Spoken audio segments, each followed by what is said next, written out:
που θα φάω γιατί δεν θυμάμαι την τύφλα μου. Κάτι θυμάμαι, αλλά... Το δεν θυμάμαι, αλήθεια δεν θυμάμαι να κάνω. Και είναι για μένα τώρα είναι και κάνω πρώτη φορά. Θέλεις να κάνω πρώτη φορά. Αλλά δεν ξέρω πρώτη φορά. Εσύ εδώ πέρα το έχετε ίσιο, τι να πούμε εκεί πες που είναι έτσι, που πηγαίνει έτσι να δεις κασί, που είναι έτσι. Γεια σας!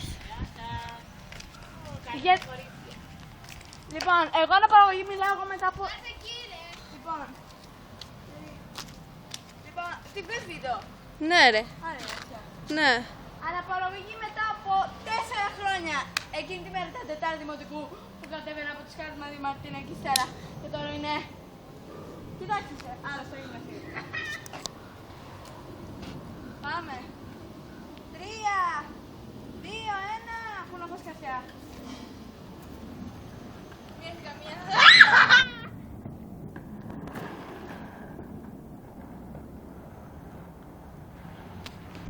Γεια σας κυρία Κική! Γεια σας.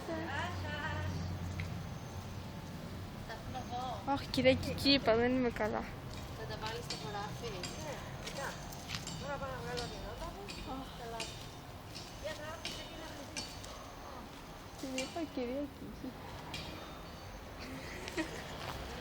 Και πώς τη λένε. Γεια σας κυρία Κική.